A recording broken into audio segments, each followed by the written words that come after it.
Okay, so we've all heard it right. Feedback is the breakfast of champions. But is it really that simple? I don't know. In the world of ABA especially, feedback can feel, well, a little less inspiring sometimes. I think you're right. There are definitely times when feedback feels more like a bowl of, soggy cereal. Exactly. Not exactly that power-packed meal we're looking for. Right. So today we're diving into Chapter 13 of Performance Management. Okay. And this chapter is going to help us unpack how to make feedback work for us as ABA professionals. Really make it work, not against us. Exactly. Because, feedback is so important in ABA. Yeah, It can make or break progress for our clients. it really can. Yeah. So before we jumped in, I'm curious, Yeah. how does this book define feedback Yeah. in a way that's, really useful for ABA folks like us?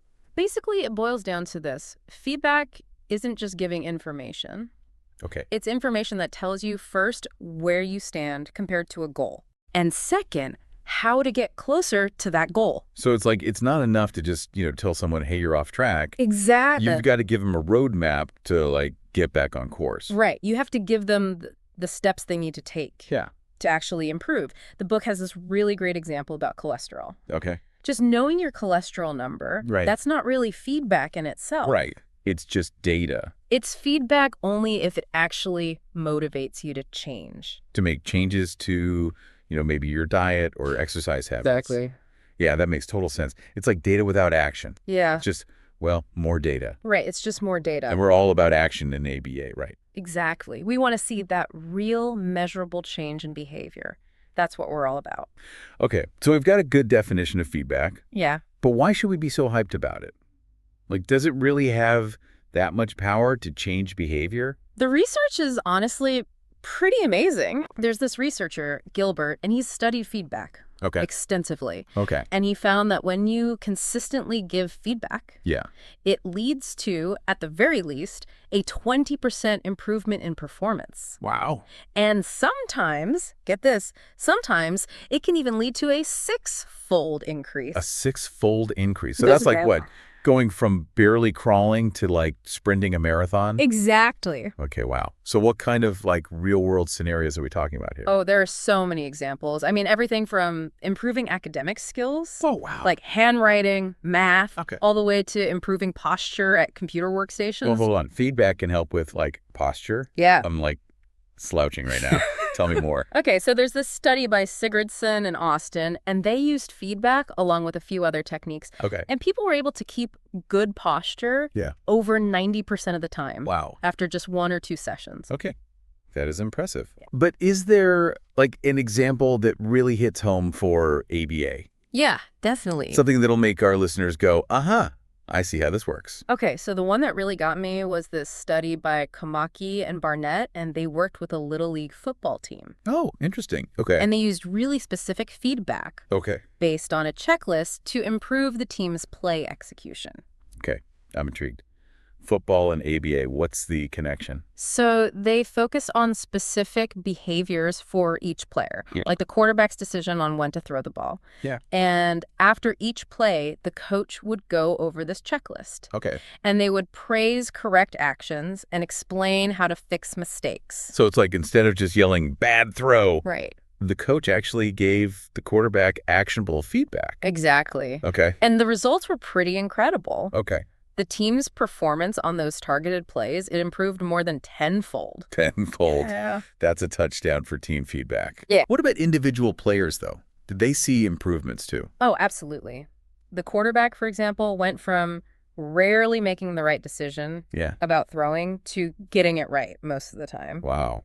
And then same thing with a specific blocking technique. Okay. He went from never doing it correctly Wow. to doing it right almost every single time. I bet that boosted his confidence big time. Yeah. And it really shows how powerful, specific feedback can be. Right. Especially when we're trying to, shape these new behaviors. Yeah, it's a great analogy, I think, for ABA work. Okay. We're often focused on very specific skills and behaviors with our clients, and this study really shows us how clear, actionable feedback can make a real difference. Okay, so feedback is powerful. I'm getting that. Mm-hmm. But is it like a magic bullet?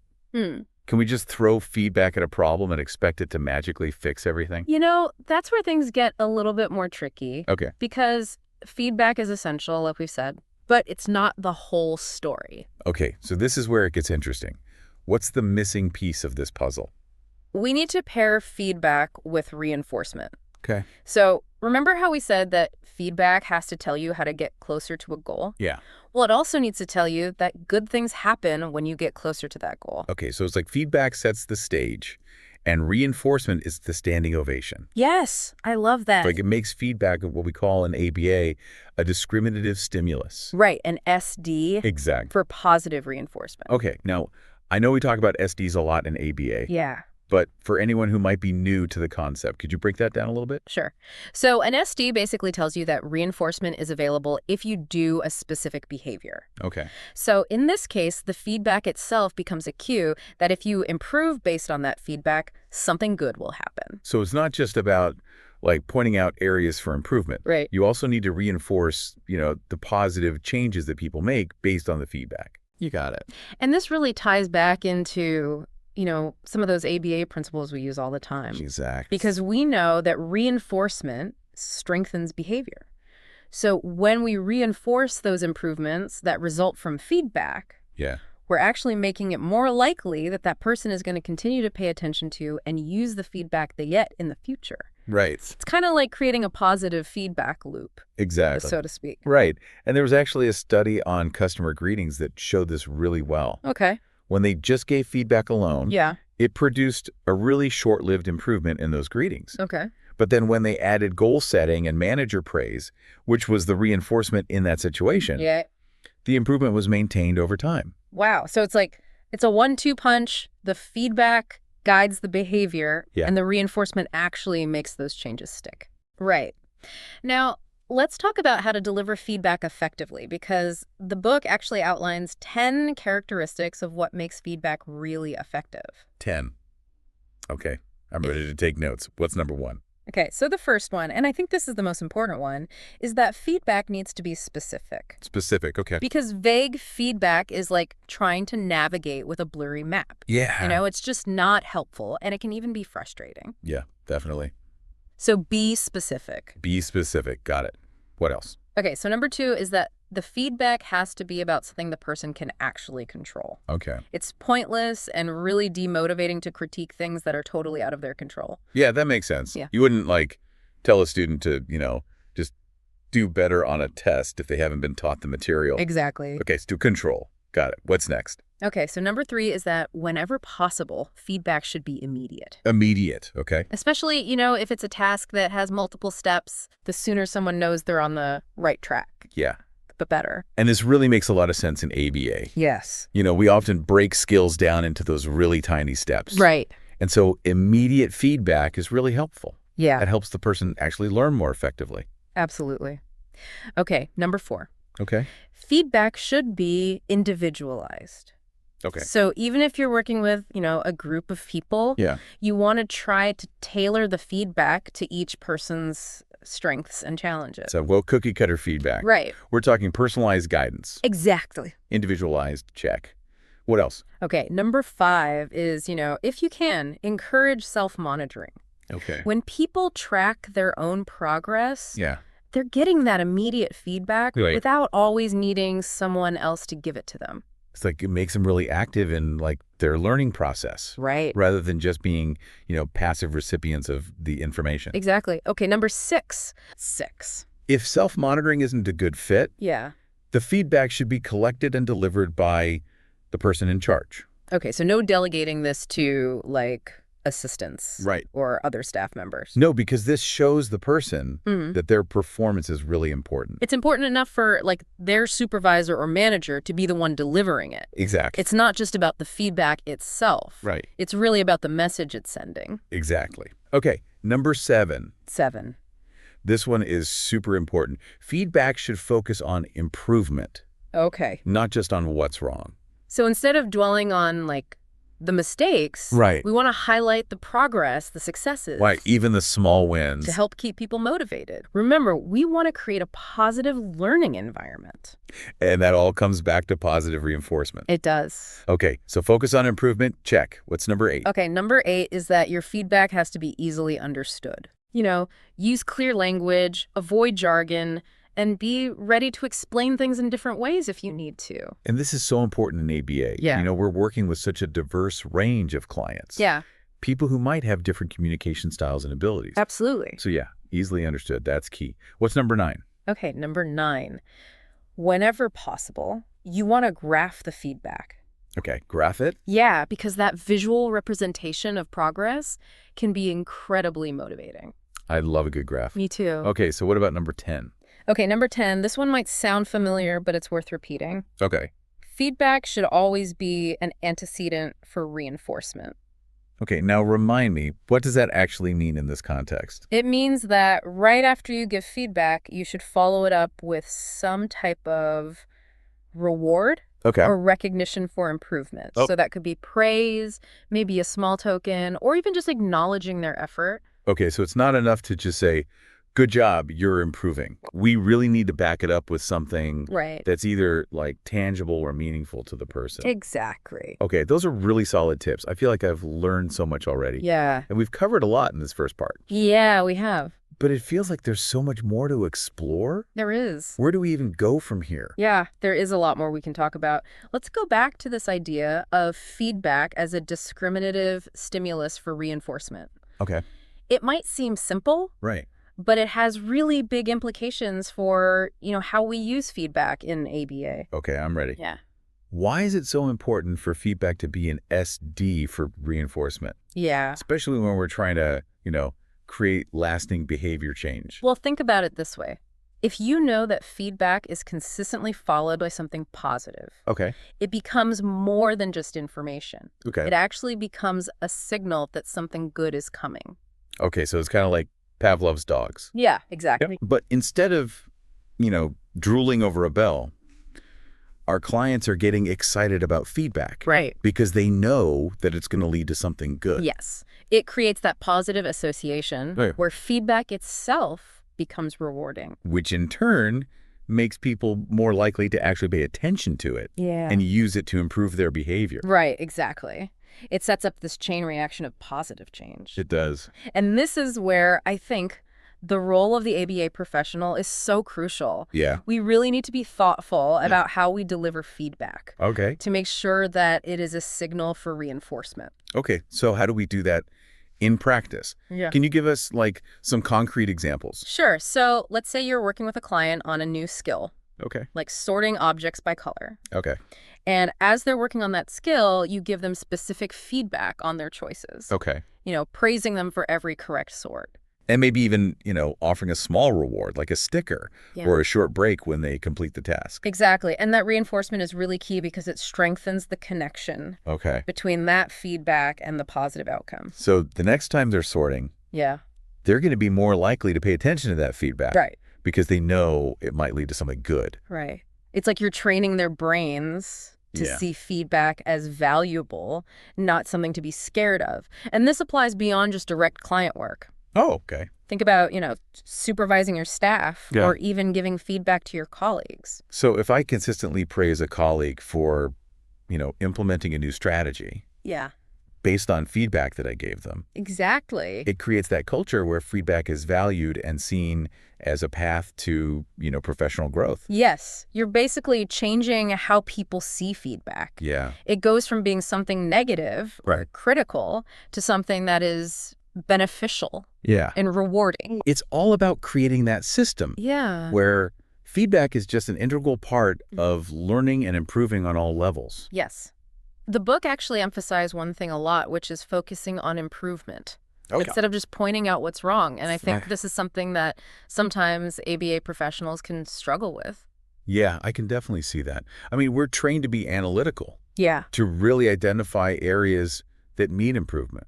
Right, but focusing just on the deficits can be pretty demotivating. Exactly. So we need to find that balance between being analytical and focusing on what people are doing well. Right. You have to celebrate the successes, too. Exactly. Yeah. So how can we shift our focus toward improvement in a way that's like authentic and helpful? Right.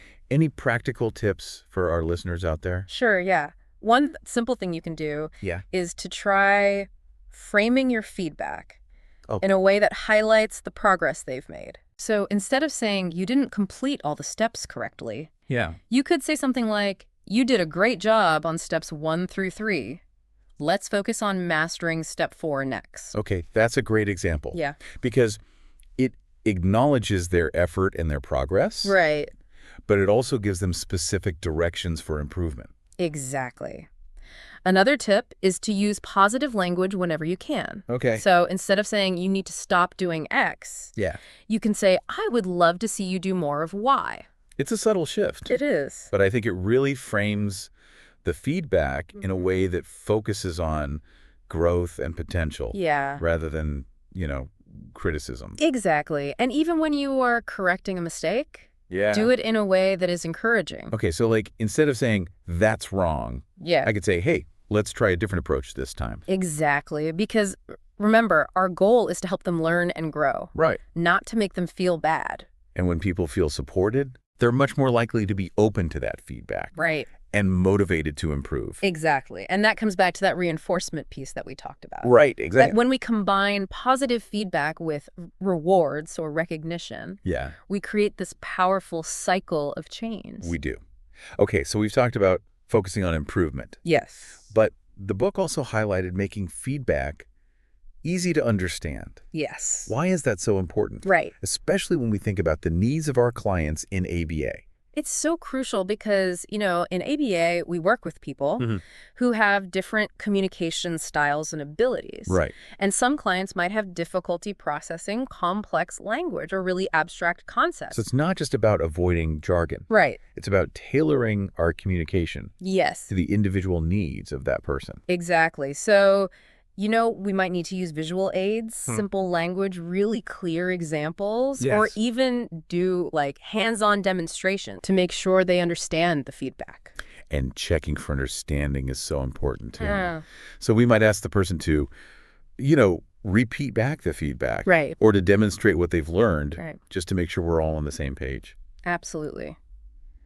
Now, the book specifically talked about graphing feedback, but I'm curious, are there other creative ways that we can make feedback engaging and accessible for our clients? Oh, that's a great question. Yeah. And I think this is really where the creativity and expertise of ABA professionals can really shine.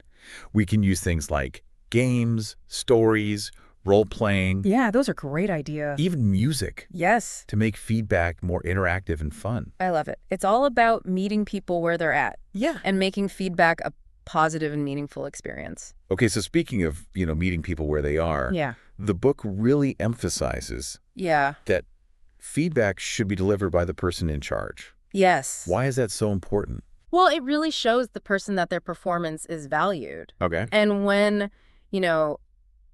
a supervisor or manager takes the time to personally give them feedback, it shows that they're invested in that person's growth. It's like saying, hey, you're important enough for me to prioritize this conversation. Exactly. It also reinforces, the authority and credibility of the person giving that feedback. Especially if they're the one in charge of, evaluations and consequences. Right, exactly. But what if it's not always possible to give feedback face-to-face? Yeah. What are some ways that we can make sure that remote feedback is effective? Okay, yeah, that's a great question. Because that's the reality for a lot of ABA professionals. Yeah.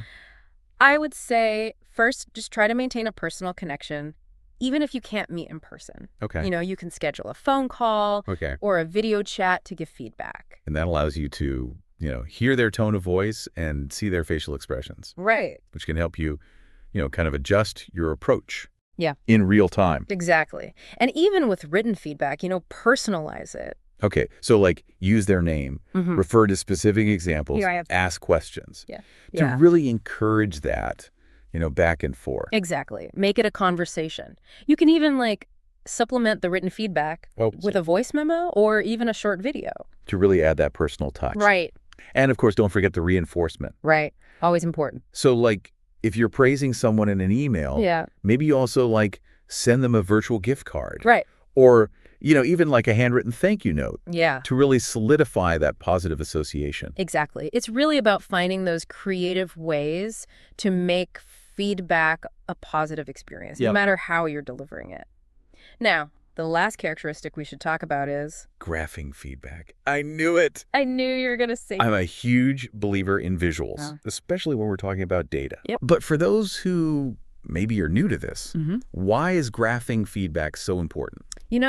A bunch of numbers on a page can be overwhelming and hard to really understand, but a graph can tell a story. It does. It shows progress over time in this really clear way. It's like watching that improvement journey Right. unfold right before your eyes. Yes, exactly. And that can be really motivating, especially for visual learners. Yeah. It's not just about giving information, it's about presenting it in a way that's engaging. And graphs can be really helpful for like tracking progress towards goals. Absolutely. You can actually plot the target behavior on the graph Yeah. and then mark each data point Okay. to show how the person is doing. So they can really see how far they've come Yeah, and how much further they need to go to reach their goal. exactly. It's visual, and it's a great way to stay motivated and celebrate those milestones. Are there like different types of graphs we can use for different data points? Yeah, there are. Line graphs are great for showing those trends over time. Okay. And bar graphs are good for comparing different categories or groups. Okay. So it's about finding the right tool for the job. Right. And the best part is graphing feedback doesn't have to be complicated. No, not at all. You can do really simple hand-drawn graphs. Yep. You can use spreadsheets Yeah. or, even online tools. So no matter what your resources are Right. or your tech skills, you can make graphing feedback work. Exactly. And this isn't just for our clients, right? It's not. We can use this for ourselves too. Absolutely. So like as ABA professionals, we can track our own progress toward professional development goals. Right. Monitor the effectiveness of our interventions. Yeah. Even identify, those areas where we need to improve our skills. Right. It's a tool that can benefit everyone in ABA. It can. We've talked about a lot. Yeah. But I want to go back to something we touched on earlier. Okay. That's individualizing feedback. Why is this so important? Right. So- Especially in ABA. Right. And how can we do it effectively? This is really where I think the art of ABA comes in. Okay. Because we work with such a diverse group of people. Right. Everyone has their own needs, Yeah. their own learning styles, their own communication preferences. We can't just use a one-size-fits-all approach to feedback. Okay. So how do we make sure that the feedback we're giving is actually meaningful Yeah. and resonates with each person? What should we consider? Okay, so first, Yeah. we need to understand that individuals' strengths, Okay. their challenges, and how they prefer to learn. Right. Some people might respond better to, really short and to the point explanations, Okay. while others might need, visuals Okay. or hands-on stuff, Yeah. or maybe even role-playing to really understand the concepts. It's about speaking their language, literally and figuratively. Exactly. And it's not just about what you're saying, it's Yeah. also about how you say it. Some people do well with direct and concise feedback, Okay. while others need, a more gentle, Right. encouraging approach. So we need to be aware of, their emotional needs too. Absolutely. You might need to check in with them Yeah. before giving feedback, Mm. ask them how they're feeling, Okay. and make sure it's a safe environment where they feel comfortable, hearing what you have to say. And it's important to remember that feedback is a two-way street. Yes, it is. We want to encourage people Right. to ask questions, share their perspectives, Right. even offer suggestions. Exactly. It's a collaboration. It is. It should be based on mutual respect. It should be. Yeah. Okay, so the book also talked about giving feedback on things that people can control, Yeah, that's a good one. which makes sense when you think about it. Right. Like if you're constantly being critiqued on stuff that's out of your control, Yeah. it's pretty demoralizing. It is. It can make you feel like you're set up for failure, no matter what you do. So we really need to make sure Yeah. that our feedback is targeting, those behaviors and skills that the person can actually influence. You got it. So, for example, instead of saying you need to work on your social skills, we might focus on a specific behavior like making eye contact. Yeah, okay. During conversations. Yeah, that's a much better example, a much more specific target. Exactly. And, beyond just identifying the behavior, we need to understand the context. Okay.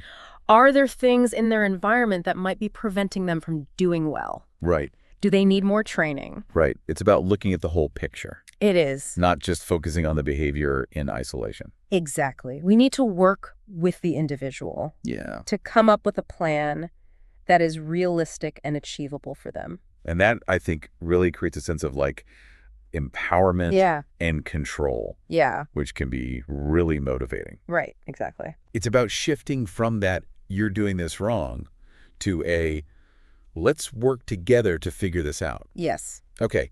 The book also talked about the importance of giving immediate feedback whenever possible. Right. Right. Why is that so important? Well, if you wait too long to give that feedback, Yeah. the person might not even remember what it was about. Yeah, so the feedback just loses its relevance and impact. Right. It's like trying to give someone directions after they've already made the wrong turn. Exactly. And it makes it much harder It does. for the person to make changes Yeah. and, correct their behavior. Absolutely. Sooner the better. The sooner the better.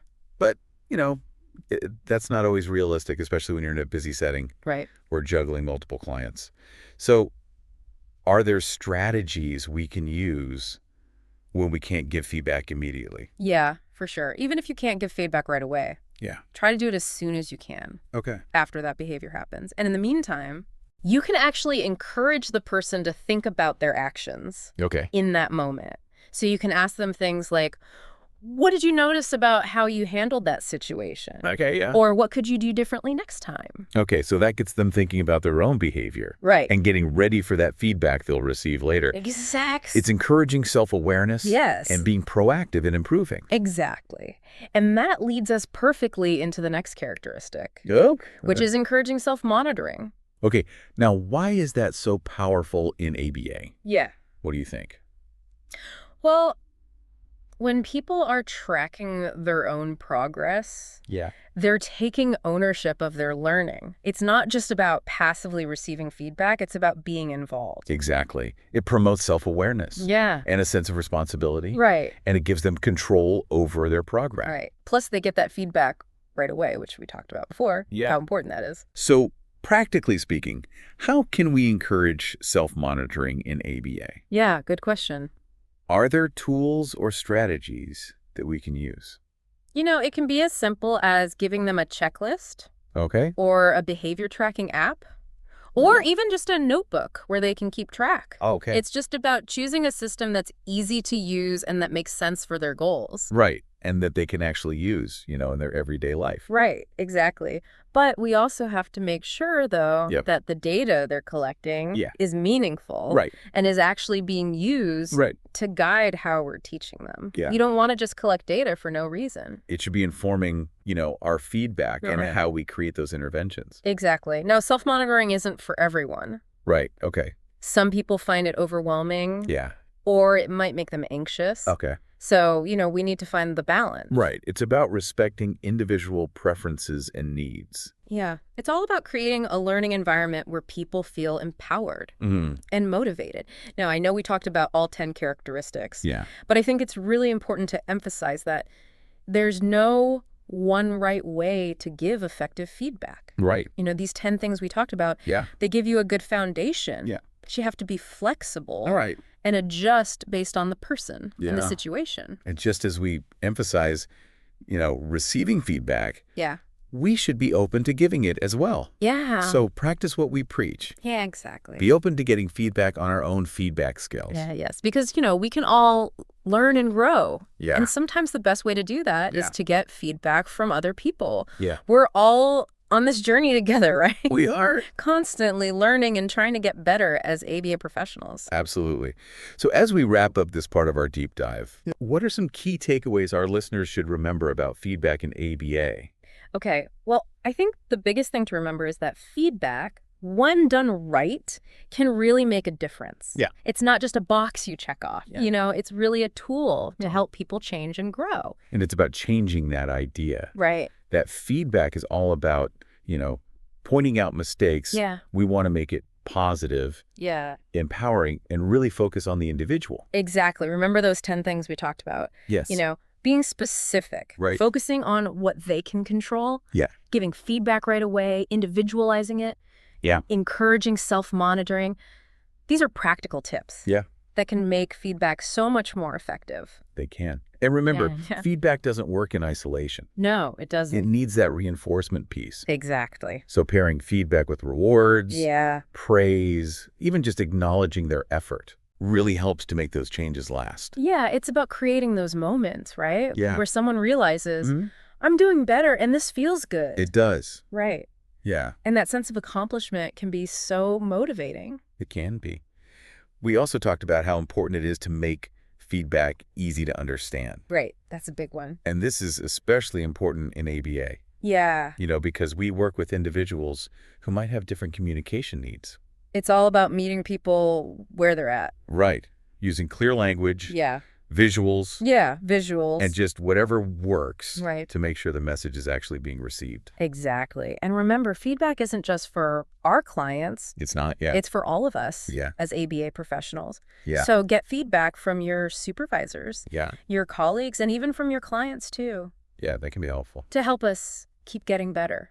Yeah. It's about always trying to learn. Always learning. So for those listening who are, ready to level up their feedback game, Yeah. where should they start? Okay, I'd say think about one situation Okay. where you can give feedback in a different way. Okay. It could be with a client, Okay. colleague, Yeah. even a family member. Love that challenge. Yeah. But how do we make sure Yeah. we're not just, giving the same old feedback Yeah. just in a slightly different way? Ask yourself, how can I be more specific? Okay. How can I focus on improvement Yeah. instead of just what's wrong? Yeah. How can I make sure this feedback leads to reinforcement, Okay. to make it more powerful? And don't be afraid to be creative. Yes, be creative. We talked about graphing feedback, but there's so many other ways to make it fun and personal. Exactly. You can use a visual aid, Yeah. tell a story, Yeah. even use a game. Yeah. Just find what works for that person and make feedback something positive. Yes. Because that's what we're all trying to do, right? Yeah, help people learn and grow, right? Reach their full potential. Yeah. I love that. Couldn't have said it better myself. We've covered so much in this deep dive. Yeah, we have. But this is just the beginning. It is. Keep exploring, keep experimenting, and keep using feedback to make a real difference in ABA. Exactly. And don't forget to share what you're learning with us. Right. Let us know Yeah. what's working for you, what's challenging, Yeah. what creative things are you trying. Yeah. We're all in this together. Absolutely we are. Thanks for joining us today. Until next time, keep learning, keep growing, and keep the feedback flowing.